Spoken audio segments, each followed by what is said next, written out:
Alors tout d'abord, bonjour à tous. Comme vous avez pu le remarquer, récemment nous avons célébré les 80 ans du débarquement de Normandie. Vous connaissez sûrement son déroulement. Près de 150 000 soldats issus de différents pays, États-Unis, Royaume-Uni, Canada, France, mais aussi Australie, Nouvelle-Zélande, Pologne et j'en passe, débarquent sur les plages de Normandie le 6 juin 1944, marquant le début d'une contre-attaque des Alliés sur le front de l'Ouest. Alors oui, ce qu'on appelle le D-Day ne marque pas le tournant de la Seconde Guerre mondiale.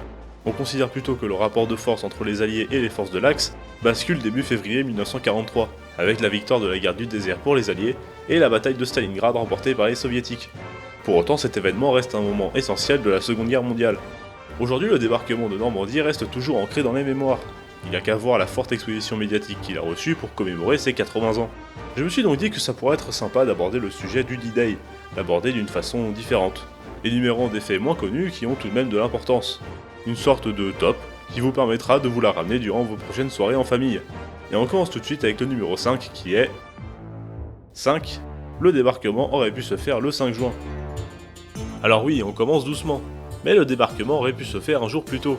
Ça ne paraît rien comme ça, pourtant ce report du D-Day a certainement contribué à sa réussite. En effet, les Alliés avaient originellement prévu de réaliser le débarquement le 5 juin. Cependant, en raison de conditions météo pour le moins désastreuses, ils ont été contraints de reporter cette opération au lendemain, débarquant alors le 6 juin. Dans le même temps, les Allemands avaient déjà pris connaissance d'un possible débarquement en Normandie. Ils ont installé toutes sortes de mines sous-marines et autres types d'obstacles sur les plages de Normandie, camouflés alors par la marée haute, afin de freiner un débarquement allié. D'une certaine manière, cette décision de reporter le débarquement d'une journée a grandement contribué à sa réussite. D'abord parce que les conditions météo le 6 juin étaient un peu meilleures que la veille. De plus, et c'est un élément sacrément important, le 6 juin la marée était basse. Cela signifiait que toutes les mines et obstacles mis en place par les Allemands étaient devenus visibles et donc moins efficaces. Cela montre que le D-Day est une opération très bien organisée, où chaque détail comptait, représenté par une bonne communication entre les membres alliés, ce qui nous emmène au point suivant qui est... Numéro 4. Gustave le Pigeon. Ah, les pigeons, ces volatiles symboles de notre belle capitale, porteurs de maladies, ça chie partout, c'est crade, bref, quel animal merveilleux. Cependant, certains sont moins pires que d'autres, voire utiles. En effet, prendre connaissance de la bonne réussite du débarquement, c'est quand même sacrément important. Et celui qui avait la mission de transmettre le bon déroulement du débarquement était nul autre, qu'un pigeon. Le jour du débarquement, les communications radio sont interceptées par les Allemands, rendant toute communication radio impossible. C'est alors que Gustave, c'est son nom, un pigeon voyageur de la Royal Air Force, est lâché depuis les plages de Normandie pour transmettre le succès du débarquement au commandement allié en Angleterre. Gustave a alors parcouru plus de 200 km en 5 heures pour informer les Alliés du bon déroulement du débarquement. C'est donc grâce à ce pigeon que le commandement allié a pu être informé rapidement et sans être intercepté, permettant de coordonner les prochaines étapes de l'opération. En général, les pigeons voyageurs ont été largement utilisés pendant la Seconde Guerre mondiale, mais Gustave reste un des plus célèbres pour sa contribution durant le débarquement. Il a même été décoré de la médaille Deakin, une médaille honorant le travail des animaux durant la Seconde Guerre mondiale. On voit donc que la communication est un élément clé du débarquement de Normandie, et la connaissance de son bon déroulé par le haut commandement militaire était aussi un élément crucial. Ce qui nous emmène au point suivant qui est... Numéro 3. Les deux discours possibles d'Eisenhower. Vous connaissez sûrement le personnage d'Eisenhower. Avant d'être président des États-Unis de 1953 à 1961, il commande le débarquement en Afrique du Nord en 1942, puis il est à la tête de la planification du débarquement de Normandie. Eisenhower est conscient des enjeux et de l'incertitude entourant le D-Day. Il a donc préparé deux discours selon la finalité de cette opération. L'un pour annoncer son succès, et l'autre en cas d'échec. Le premier est celui où Eisenhower annonce fièrement la réussite du débarquement. Soldats, marins et aviateurs des forces expéditionnaires alliées, vous êtes sur le point de vous embarquer pour la grande croisade, vers laquelle ont tendu tous nos efforts pendant de longs mois. Mais ce que beaucoup ignorent, c'est qu'Eisenhower avait également préparé un discours en cas de défaite. Un discours plus sobre, où il dit endosser la responsabilité de cet échec. Notre débarquement dans la région de Cherbourg et du Havre ne nous ayant pas permis de nous implanter durablement en territoire hostile, j'ai dû prendre la décision d'ordonner la retraite des troupes engagées. Je suis la seule et unique personne qui puisse être blâmée ou incriminée pour cette tentative malheureuse. J'en assume seul la responsabilité. Ce discours d'échec démontre les enjeux et les incertitudes vis-à-vis du débarquement de Normandie, en plus de montrer à quel point il était prêt à assumer la pleine responsabilité en cas d'échec de l'opération. Heureusement, le débarquement a été un succès, et Eisenhower n'a jamais eu à prononcer ce discours d'échec. Cela est notamment dû à la bravoure des soldats qui ont débarqué sur les plages de Normandie, mais pas que. Ce qui nous emmène au point suivant qui est... Numéro 2. Le bazar autour des parachutistes. N'allez pas croire que le D-Day ne se résume qu'à un débarquement sur les plages de Normandie.